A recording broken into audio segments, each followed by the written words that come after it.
dulu ya, berdoa dimulai. Berdoa selesai. Nah, masih ingat tepuk dan salam PPK? Masih, Bu. Masih. Oke, bagi yang lupa nanti ikuti gerakan Ibu ya. Kita mulai tepuk PPK. Religius, nasionalis, mandiri, integritas, gotong royong. Salam PPK. Salam cerdas, berkarakter, menyenangkan, luar biasa, hebat. Oke, terima kasih anak-anak Ibu semua. Oh ya, anak-anak Ibu yang hebat, apakah sudah makan ikan hari ini? Ayo, siapa yang sudah makan ikan? Saya sudah. Bagus, Dori. Anak-anak Ibu yang lain? Oke, bagus. Oke, anak-anak Ibu, ikan adalah salah satu makhluk ciptaan Allah yang dapat kita manfaatkan untuk kehidupan sehari-hari. Nah, dengan mengkonsumsi ikan, anak-anak Ibu nantinya akan menjadi anak yang cerdas dan pintar. Oke, baik. Hari ini kita belajar. Sebentar ya. Hari ini kita belajar tema 1, selamatkan makhluk hidup, subtema 2, hewan sahabatku, pembelajaran pertama. Nah, anak-anak Ibu, adapun tujuan pembelajaran hari ini, kelihatan anak-anak Ibu? Sudah terlihat? Iya, Bu, terlihat. Sudah, Bu. Sudah, Bu. Oke, sudah? Sudah, Bu. Nah, adapun tujuan pembelajaran hari ini yang pertama, setelah nanti anak-anak Ibu mengamati materi dan gambar mengenai perkembangbiakan hewan, nantinya anak-anak Ibu mampu menemukan dan mengelompokkan hewan yang berkembang biak secara ovipar, vivipar, dan ovovivipar. Yang kedua, nanti anak Ibu mampu merumuskan dan menuliskan hewan yang berkembang biak secara ovipar, vivipar, dan ovovivipar ke dalam diagram Venn. Nah, yang ketiga, setelah anak-anak Ibu mengamati dan membaca teks laporan, anak-anak Ibu mampu menemukan dan memerinci ide pokok dari teks laporan hasil pengamatan hewan bebek yang telah dibaca. Dan yang terakhir, setelah anak-anak Ibu membaca dan mengamati teks laporan hasil pengamatan, anak-anak Ibu mampu membuat ide pokok dari teks hasil pengamatan hewan bebek yang telah dibaca dengan menggunakan bahasa sendiri dan dapat menuliskan kesimpulannya. Nah, sekarang coba anak-anak Ibu amati gambar yang ada di depan atau di layar ini. Ayo, siapa yang bisa berpendapat? Ini ada gambar apa anak-anak Ibu? Bebek sedang bertelur. Bu. Iya, ada gambar bebek, ada gambar telur. Nah, sekarang mengapa ada gambar bebek, ada gambar telur? Apa hubungannya? Bebeknya Bebek bertelur, jagain telur, Bu. Oh iya, benar sekali. Yang jawab tadi siapa ya? Dewi ya? Oke, tepuk tangan untuk Dewi. Iya, anak Ibu, bebek itu adalah salah satu hewan yang berkembang biak dengan cara bertelur. Sama seperti makanan kesukaan anak Ibu tadi, yaitu ikan. Nah, apa itu perkembangbiakan? Perkembangbiakan itu adalah salah satu ciri makhluk hidup yang bertujuan untuk memperbanyak diri agar tidak punah. Perkembangbiakan itu anak-anak Ibu itu ada dua, ada yang generatif didahului dengan pembuahan dan ada yang vegetatif tanpa pembuahan. Nah, sekarang kita anak-anak Ibu akan mempelajari mengenai perkembangbiakan hewan secara generatif. Yang pertama itu ada ovipar, hewan yang berkembang biak dengan cara bertelur. Ayo, sekarang Ibu jelaskan dulu ciri-cirinya. Hewan yang berkembang biak dengan cara ovipar ini itu tidak memiliki daun telinga. Yang kedua, tidak memiliki kelenjar susu dan tidak menyusui. Yang ketiga, induk mengerami telur hingga menetas. Dan yang terakhir, telur berada di luar tubuh induknya. Nah, sekarang ayo siapa yang bisa menyebutkan contoh hewan ovipar di rumahnya? Dori? Ayam, Bu. Oh, bagus anak Ibu. Yang lain? Cicak, Bu. Itu beberapa gambar hewan. Masih ingat tentang teks laporan hasil pengamatan? Mungkin ada yang ingat, ada yang tidak ya. Ibu ingatkan kembali.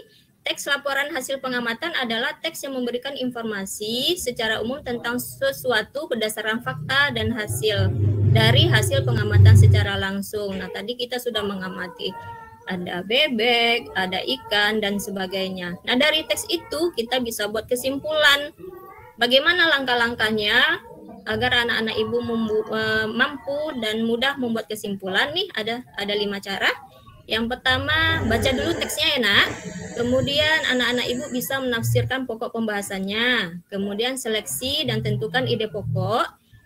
Yang keempat, tulis kembali ide pokok dengan bahasa anak ibu sendiri secara ringkas. Kemudian sampaikan kembali isi teks yang telah ditulis baik secara lisan maupun tulisan. Nah, itulah yang disebut dengan kesimpulan. Ada yang mau ditanyakan sampai di sini anak ibu? Sudah mengerti? Nah, kalau tidak ada yang ditanyakan, sekarang coba baca teks yang ada di layar ibu ini. Ibu kasih waktu 5 menit ya. Oke, ada yang bisa menyampaikan ini pokok bahasanya mengenai apa? Mengenai bebek, Bu. Oke, bebek. Ide pokok yang pertama, paragraf pertama, mengenai apa? Edi? Bebek adalah Bagus. Bebek. Lanjut, anak ibu.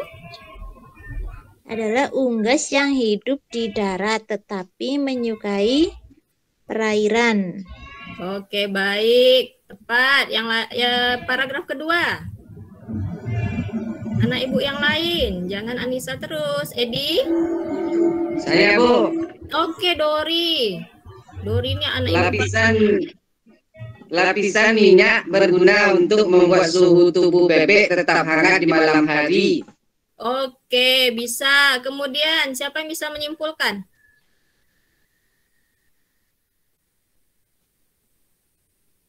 Ayo, siapa yang bisa menyimpulkan? Ide pokok pertama sudah ditemukan.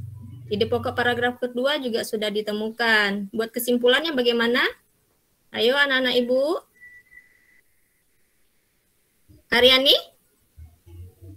Saya coba ya, Bu. Ya. Bebek adalah unggas yang hidup di darat tetapi menyukai perairan. Oke. Itu saja. Apa itu, Bu? Tunggu, Bu. Hurufnya kecil. Bulu bebek tidak pernah basah meskipun ia berenang dan menyelam. Oke. Itu, Bu. Boleh, bagus. Tepuk tangan dulu untuk teman-teman semua.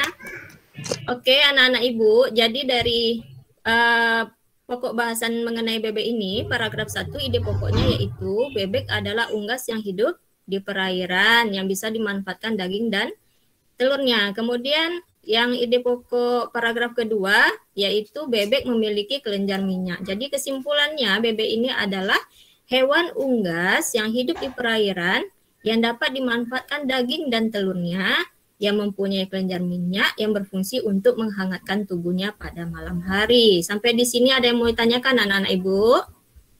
Sudah paham ya? Oke, kalau sudah paham. Nah, nanti ibu akan kirim LKPD ke WA group. Jadi anak-anak ibu berdiskusi secara berkelompok. Masih ingat kelompoknya? Kelompok yang kemarin saja ya. Satu kelompok itu ada 4 orang. Di sini di LKPD yang pertama, anak-anak ibu nanti amati gambar seperti yang sudah kita lakukan tadi, tapi gambarnya berbeda ya. Kemudian catat nama-nama hewannya, kemudian kelompokkan. Dan LKPD yang kedua itu anak-anak ibu baca dulu teks mengenai ayam, kemudian tulis ide pokok paragraf pertama, tulis ide pokok paragraf kedua, kemudian buat kesimpulannya. Sudah paham anak-anak ibu?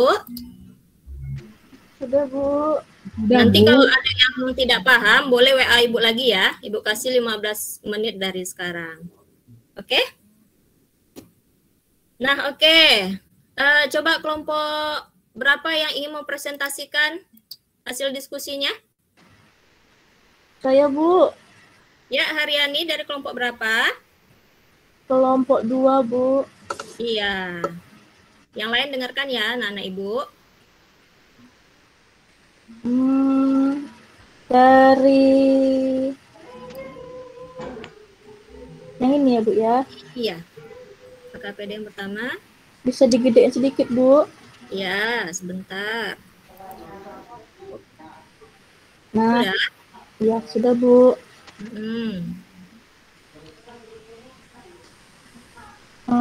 Hewan-hewannya, hewan yang beranak itu ada anjing, harimau.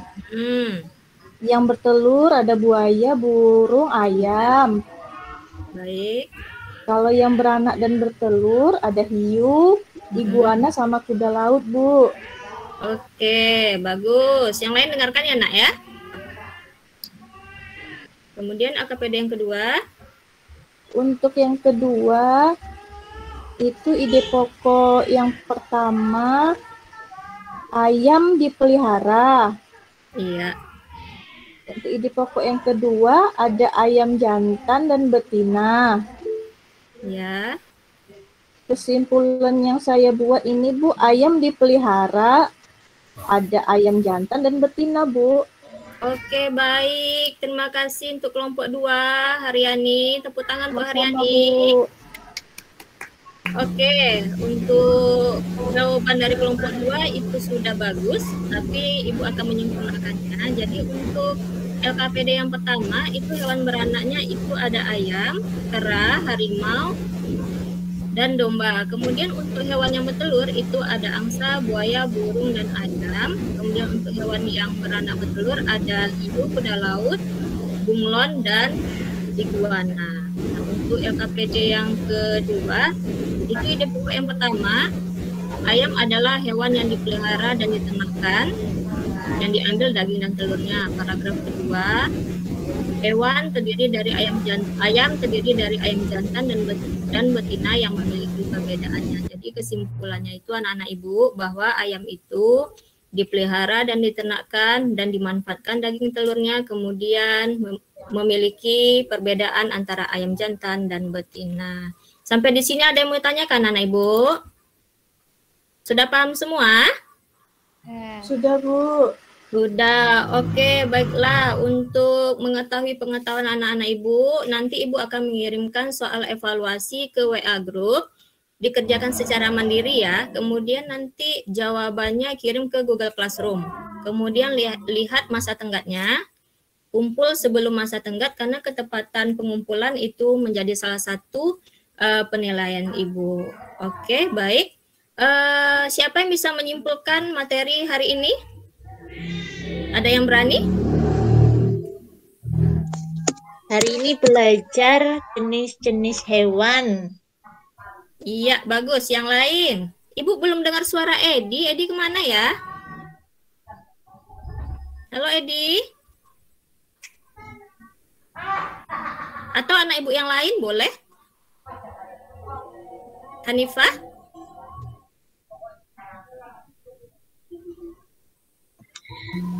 Ovo vivipar, terus vivipar.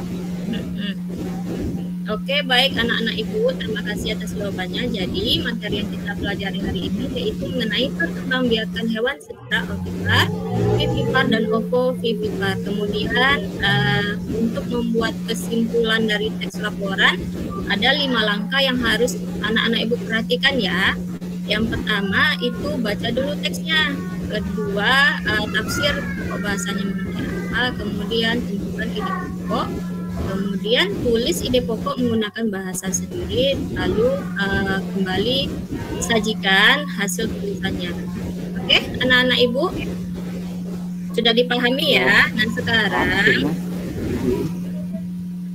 anak-anak Ibu, kita sebagai manusia itu harus selalu bersyukur ya, karena sudah diberi nikmat yang luar biasa dengan banyaknya hewan yang bisa kita manfaatkan. Oleh karena itu kita harus menjaga dan melestarikan hewan agar tidak punah. Oke, bagaimana pembelajaran hari ini anak-anak Ibu? Menyenangkan, Bu. Tenang, Bu. Oke, tetap semangat ya, walaupun belajar dari rumah, walaupun corona melanda kita, tetap semangat ya anak-anak Ibu, tetap jaga kesehatan, patuhi protokol kesehatan. Nah, sebelum pelajaran ditutup, marilah kita berdoa. Berdoa dimulai. Berdoa. selesai. Oke, demikian pembelajaran hari ini. Lebih dan kurang Ibu mohon maaf. Assalamualaikum warahmatullahi wabarakatuh. Selamat pagi anak-anak Ibu. Tetap semangat.